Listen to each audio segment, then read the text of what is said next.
Было страшно идти на работу, когда было непонятно, у тебя будет маска, или у тебя будет халат, или у тебя будет только твои руки.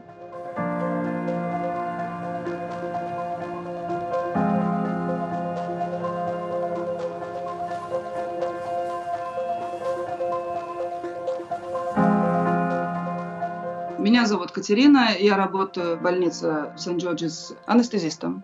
И последние 3 недели я работала с ковид-пациентами.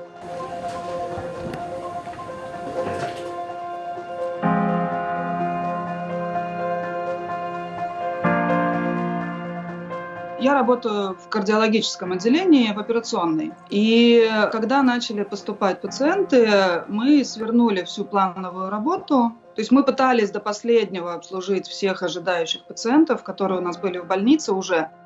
Но когда стало понятно, что это невозможно, потому что нужны были койки в интенсиве, сначала мы заполнили интенсив, второй интенсив, и дальше стали переоборудовать обычное отделение, завозить туда дыхательные машины.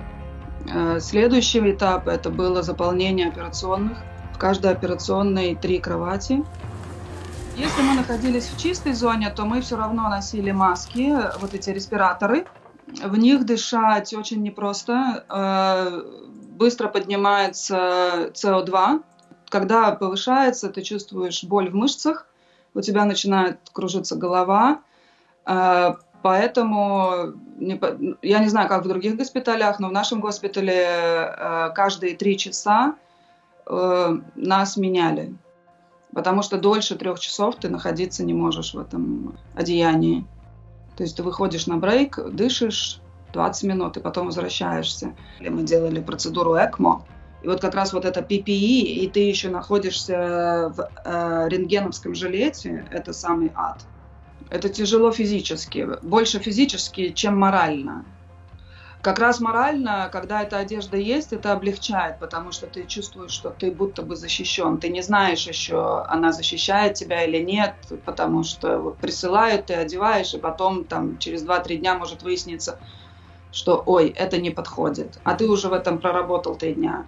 И дальше ты уже начинаешь следить за собой. Болит ли у тебя горло, болят ли у тебя мышцы дальше. Болит ли у тебя грудь, то есть ты начинаешь думать о том, что, да, возможно, ты мог быть заражен. Ты ходишь на работу, но при этом ты все равно следишь за каждой клеткой своего тела.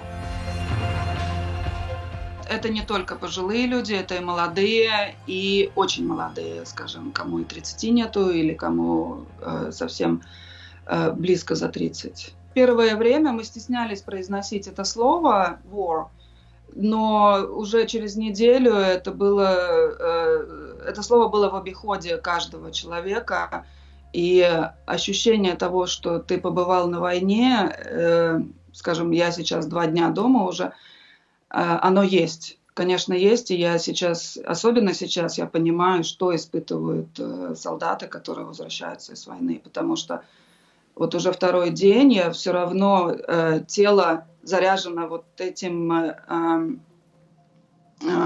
ритмом, и я даже дома еще не могу расслабиться до конца. Голова еще очень напряжена, и тело напряжено. Okay, on 3, 1, 2. Okay. Я настолько потрясена, как мы все сплотились. То есть до этого кризиса каждое отделение работало само по себе. Конечно, у нас есть между собой какие-то отношения, потому что мы получаем пациентов из отделения, мы переводим пациентов после операции в интенсив. Да, мы встречались с коллегами из этих отделений, но так, чтобы мы работали вместе, такого не было никогда. И сейчас я поняла, что это как одна семья. То есть мы все в одном котле варимся, и очень многое прощается, эмоции прощаются.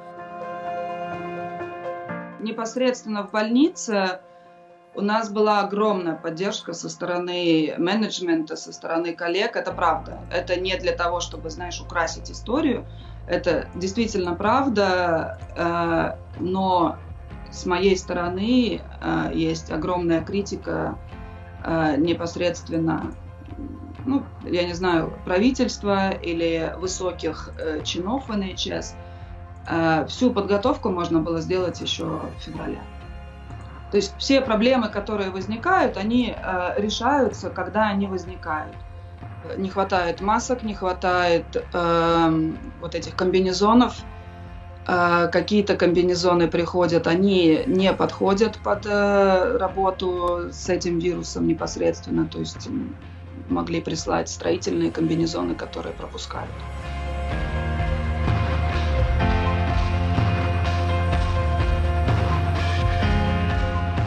Нас к пациентам без защиты не отправляли. То есть непосредственно те люди, которые работали вот рядом с пациентом, всегда были одеты. Я работу люблю, и покидать я ее не собираюсь. Хотя были дни, когда я об этом думала. Непосредственно вот в эти 3 недели сложной работы я думала о том, что я больше не могу. После смены есть только одно желание — упасть в кровать и не говорить совершенно о вирусе. Конечно, посттравматический синдром будет у большинства медиков. И с этим надо будет разбираться месяцами, а некоторым и годами. Я не вижу пациентов, когда они в сознании. Я вижу пациентов, которые уже интубированы и которые находятся в тяжелом положении. Но я одну женщину я запомнила, потому что она со мной одного возраста, ей 44, у нее нету никакой медицинской истории того, чтобы она болела. Но вчера мне прислали сообщение о том, что трубку у нее вытащили, и она чувствует себя более-менее хорошо. То есть она готова на то, чтобы ее перевели в отделение.